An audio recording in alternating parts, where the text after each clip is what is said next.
بسم الله الرحمن الرحيم الحمد لله رب العالمين اللهم صل على محمد وعلى ال محمد كما صليت على ابراهيم وعلى ال ابراهيم انك حميد مجيد اللهم بارك على محمد وعلى ال محمد كما باركت على ابراهيم وعلى ال ابراهيم انك حميد مجيد.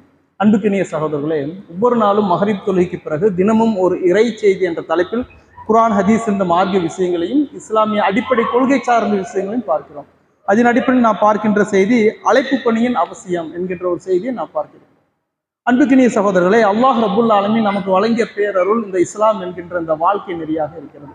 இந்த வாழ்க்கை நெறியை ஏற்று முஸ்லீமாக வாழ்கின்ற நாம் இந்த மார்க்கம் பல கட்டளை இடுகிறதில் அவற்றில் மிக முக்கியமானது ஒன்று தாவத் இலல்லாஹ், அல்லாஹின் பக்கம் மக்களை அழைக்கக்கூடிய அழைப்பு பணி. இந்த அழைப்பு பணி மிக முக்கியமானது. அல்லாஹ் ரப்புல் ஆலமீன் இந்த அழைப்பு பணிக்காகத்தான் இந்த உலகில் ஏராளமான நபிமார்கள் அனுப்பினான், அவர்களுக்கு வேதங்களையும் வழங்கினான். இறுதியாக நபி ஸல்லல்லாஹு அலைஹி வஸல்லம் இந்த அழைப்பு பணியில் தான் முழு மூச்சாக ஈடுபட்டார்கள். அவர்களுக்கு கொடுக்கப்பட்ட பணியும் அந்த அழைப்பு பணியாகத்தான் இருந்தது என்கின்ற செய்தியெல்லாம் பார்க்கிறோம்.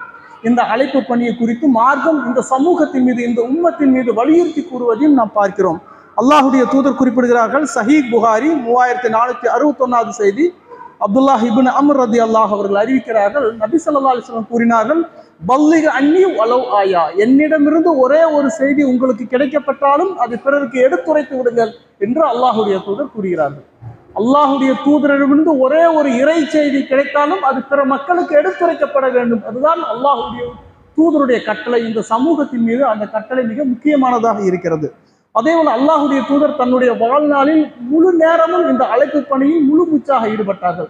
போர்க்களத்தில் எதிரிகளை கண்டாலும் அந்த அழைப்பு பணியைத்தான் அல்லாஹுடைய தூதர் முதலில் செய்தார்கள். எதிரிகளை முதலில் இஸ்லாத்தின் பக்கமும் அதனுடைய கடமைகளையும் எடுத்துரைக்கக்கூடியவர்களாக இருந்தார்கள்.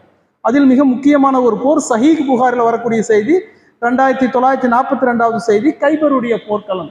கைபர் போர் என்பது முஸ்லிம்களுக்கும் யூதர்களுக்கும் நடந்த மிக முக்கியமான போர். அல்லாஹ் ரப்புல் ஆலமீன் யூதர்களுக்கு எதிராக முஸ்லிம்களுக்கு அல்லாஹ் ரப்புல் ஆலமீன் வெற்றியை தருகிறான்.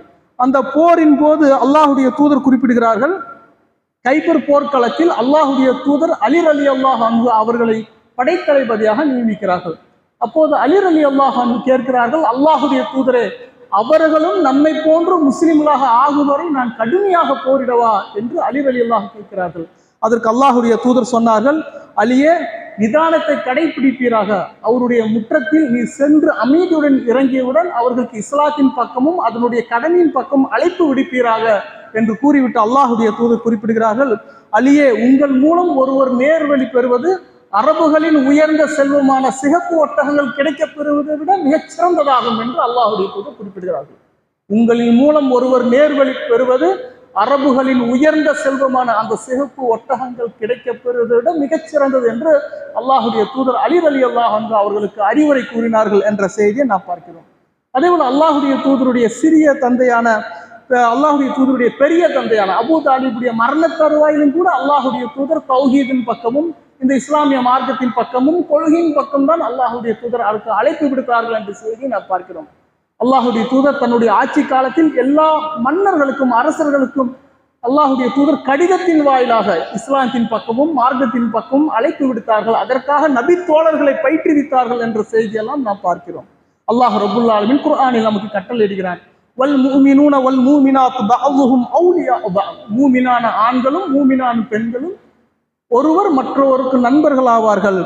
யஅமுரூன பில் மஅரூஃபி வ யன்ஹவுன அனில் முன்கர், அவர்கள் மக்களிடையே நன்மையை ஏவுகிறார்கள், மக்களிடையே தீமை தடுக்கிறார்கள். வ யுகீமூன ஸலாத்த வ யூதூன ஸகாத்த, தொழுகையை நிலைநாட்டுகிறார்கள், அல்லாஹ் அளித்த செல்வத்திலிருந்து ஜக்காத்தை நிறைவேற்றுகிறார்கள்.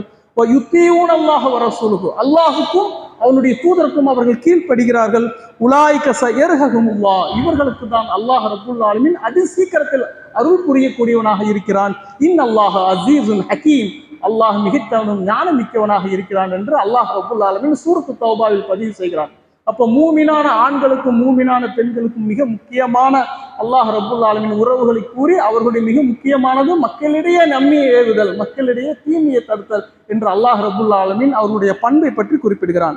அல்லாஹ் ரப்புல் ஆலமீன் குர்ஆனில் குறிப்பிடுகிறான், குன்தும் ஹைரின் உம்மத்தின் உஹ்ரிஜத் லின்னாஸ், மனித சமுதாயத்திற்காக தோற்றுவிக்கப்பட்ட நீங்கள் தான் சிறந்த சமுதாயமாக இருக்கிறீர்கள் என்று கூறிவிட்டு அல்லாஹ் கூறுகிறான், தஅமரூன பில் மஅரூஃப், நீங்கள் மக்களிடையே நன்மை ஏவுகிறீர்கள். தன்ஹவுன அனில் முன்கர், மக்களிடையே தீமையான காரியத்தை தடுக்கிறீர்கள், துமினூன பில்லாஹ், அல்லாஹின் மீது உறுதியாக நம்பிக்கை கொள்கிறீர்கள் என்று அல்லாஹ் ரப்புல் ஆலமீன் குர்ஆனில் பதிவு செய்கிறான். அப்ப இந்த உம்மத்தினுடைய மிக முக்கியமான சிறப்பாக அல்லாஹ் ரப்புல் ஆலமீன் எதை குறிப்பிடுகிறான்? மனித சமுதாயத்தில் தோற்றுவிக்கப்பட்ட சமுதாயத்தில் நீங்கள் தான் சிறந்தவர்கள். தஅமரூன பில் மஅரூஃப், மக்களிடையே நன்மை ஏவுகிறீர்கள் என்கின்ற செய்தியை அல்லாஹ் ரப்புல் ஆலமீன் இந்த சமுதாயத்தை புகழாரம் சூட்டுகிறான். இந்த சமுதாயத்துடைய மிக முக்கிய பணியாக அழைப்பு பணியை அல்லாஹ் ரப்புல் ஆலமீன் நமக்கு வலியுறுத்தி கூறுகிறான். அந்த அழைப்பு பணி கூடி செய்யக்கூடிய நன்மக்களாக அல்லாஹ் ரப்புல் ஆலமீன் நம்மை ஆக்குவானாக. வ ஆகிர் தாவானா அனில் ஹம்துலில்லாஹி ரப்பில் ஆலமீன்.